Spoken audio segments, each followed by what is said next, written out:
Para tener realmente un conocimiento de lo que Dios pide de nosotros, debemos acercarnos a la palabra de Dios para poder entender ciertamente lo que pide Jehová. El rey David era un hombre que caminaba conforme al corazón de Dios. En el Salmo 145, 17 dice: justo es Jehová en todos sus caminos y misericordioso en todas sus obras. Este debe ser nuestro pensamiento también con Dios, que en Él hay justicia en todos los caminos, por donde vayamos.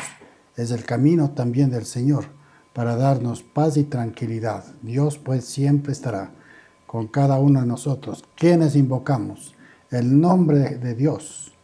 En el nombre de Jesús estaremos en la presencia misma de Dios a través de su Santo Espíritu. Miqueas se lamenta sobre la obstinación de pecar, tanto Samaria como Jerusalén. Y Dios, a través del profeta, pregunta: pueblo mío, ¿qué te he hecho? ¿En qué te he molestado?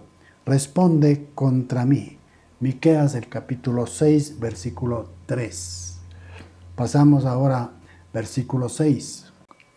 Me presentaré ante él con holocaustos, con becerros de un año. Se agradará Jehová de millares de carneros y de 10,000 arroyos de aceite. Daré mi primogénito por mi rebeldía, el fruto de mis entrañas por el pecado de mi alma. Preguntas que nos hacemos nosotros. ¿Qué pide Dios de nosotros? ¿Qué pide Dios? ¿Holocaustos? ¿Ofrendas? ¿Carneros? ¿Millares de arroyos de aceite? ¿Los hijos? Pues Dios no pide ninguna de esas cosas. Dios pide 3 cosas: justicia, misericordia y humildad. Y esto nosotros encontramos ya en los capítulos del Nuevo Testamento, tanto de Mateo como de Juan. Y que aquí también hace referencia en el Antiguo Testamento, en este caso en el libro de Miqueas. En Juan el capítulo 5, versículo 30. Dice el Señor Jesucristo: no puedo yo hacer nada por mí mismo. Según oigo, así juzgo. Y mi juicio es justo, porque no busco mi voluntad, sino la voluntad del que me envió, la del Padre. La voluntad del Padre. Jesús vino a cumplir la voluntad de Dios Todopoderoso, del Padre. Nosotros estamos también en ese camino. Tenemos que continuar haciendo la voluntad del Padre a través de Jesucristo y de la presencia del Espíritu de Dios en nuestra vida. Versículo 8 dice: hombre, Él te ha declarado lo que es bueno y qué pide Jehová, solamente hacer justicia. La justicia está en Jesucristo. La justicia y amar misericordia. Amar misericordia.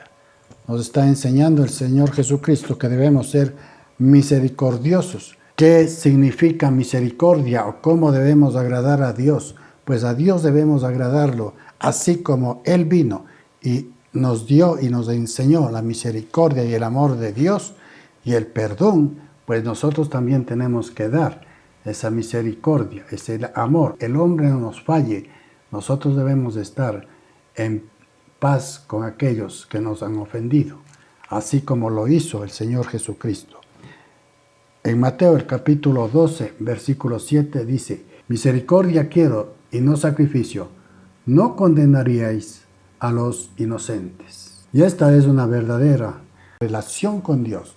Debemos ser misericordiosos con aquellos que nos ofenden, porque recuerde que el Señor dice que no son las personas las que nos ofenden, sino son los espíritus de maldad que entraron, espíritus de mentira, de blasfemia, espíritus de avaricia. Todos esos espíritus son dados por el maligno. Por tanto, nosotros debemos ser misericordiosos como Dios nos ha perdonado. En Gálatas nos habla que quiénes son nuestros enemigos, huestes espirituales, espíritus de maldad. Ahora conocemos que los espíritus de maldad entran en las personas. Usted y todos hemos tenido espíritus de maldad, pero al reconocer la presencia de Dios en nuestra vida, vamos saliendo de todos esos espíritus y ponemos el espíritu de bondad, de gracia y misericordia en el corazón nuestro. Luego nosotros tenemos también justicia, misericordia y la humildad. La humildad por sobre todo, para recibir a Jesús. La humildad para reconocer nuestros pecados. La humildad para creer que Jesús vino por nosotros. En Mateo el capítulo 18, versículo 4 dice: así que cualquiera que se humille como este niño, ese es el mayor en el reino de los cielos. ¿Cuál es la actitud de un niño? Creer lo que se le dice. Él no pregunta. Habrán preguntas cándidas, sinceras, pero no habrán esas preguntas maliciosas que siempre hacemos las personas adultas. Debemos ser como niños, humildes para creer que Dios está en nuestra vida y está dispuesto para darnos salvación. Versículo 8 de Miqueas 6:8. Oh hombre, Él te ha declarado lo que es bueno y que pide Jehová de ti, solamente hacer justicia. La justicia que tenemos en Cristo Jesús, y Él nos enseña la justicia, que es perdonar. ¿Cuál es la humildad que nosotros debemos tener? Ser como los niños. Los niños creen, no cuestionan, solamente cree el niño lo que se le dice. Y dice el Señor que así deberíamos ser nosotros, sin cuestionar, sin preguntar mucho, escuchar lo que el Señor nos dice. Así que cualquiera que se humille como este niño, este es el mayor en el reino de los cielos. 3 cosas que tienen importancia para agradar la presencia de Dios en nuestra vida y sobre todo para vivir en paz con el prójimo.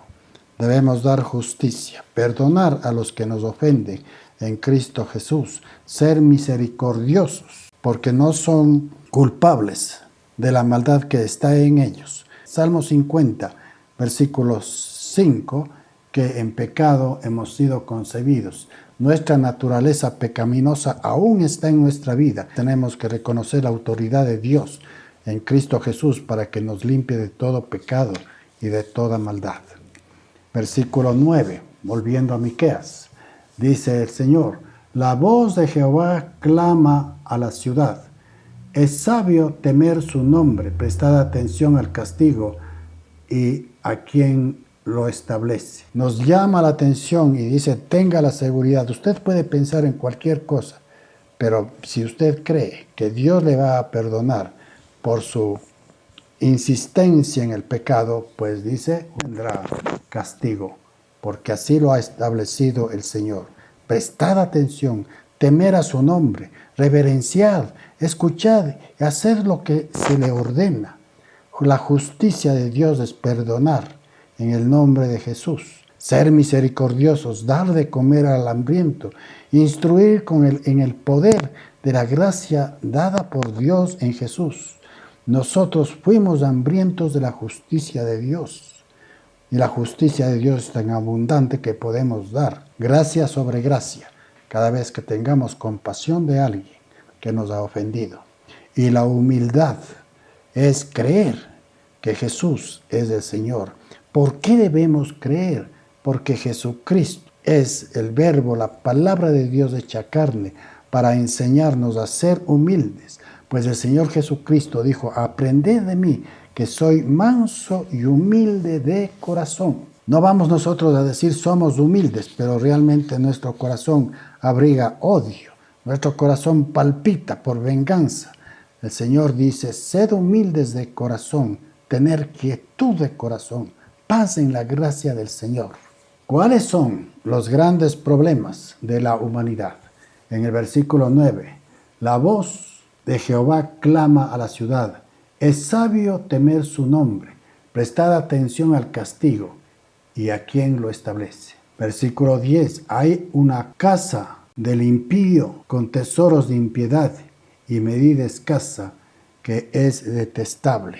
Aquí nos está enseñando el Señor que no solamente es de llegar a Dios, sino ir limpiando nuestra vida de aquellos males que en el transcurso del tiempo han ido ganando terreno en nuestra existencia. Hay ganancias deshonestas en las casas o quizás tesoros que consideran más valiosos que la presencia de Dios? ¿Hay miseria para compartir?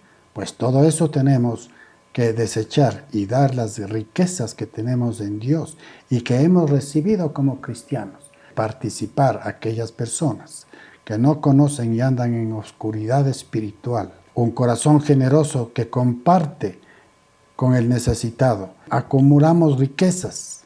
Llamamos más las riquezas que el amor de Dios en Cristo Jesús, que nunca se agota y es infinito. Las riquezas que ciertamente van a durar. Cuando usted sale a comprar algo, siempre está buscando algo que dure, algo que le sirva por un gran tiempo.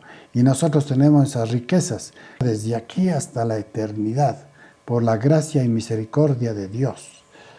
El negocio con Dios es un negocio que no se pierde, sino que día a día se va acumulando más y más gracia en la presencia del Señor.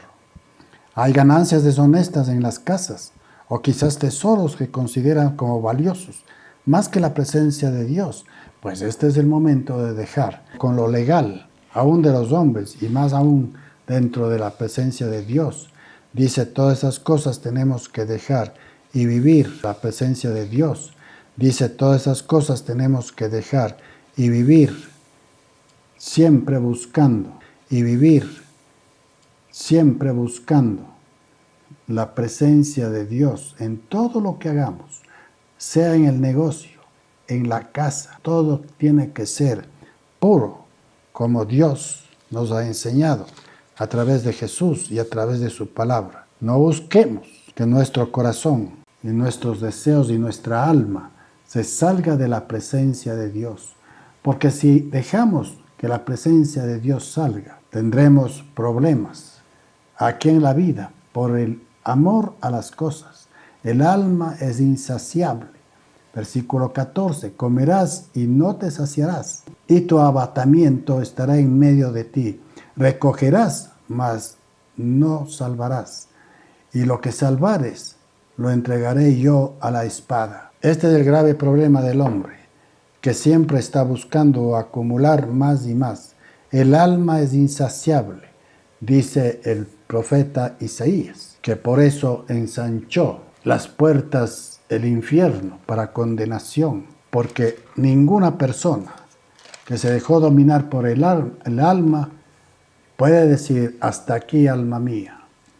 En Isaías del capítulo 5, versículo 14 dice, por eso ensanchó su interior el Seol, y sin medida extendió su boca. Allá descenderán la gloria de ellos. Habrá un castigo por amar más las cosas del mundo que las bendiciones eternas que tenemos en Cristo Jesús. Vendrá maldición en todas las cosas, porque nunca el hombre se queda quieto por acumular y acumular más.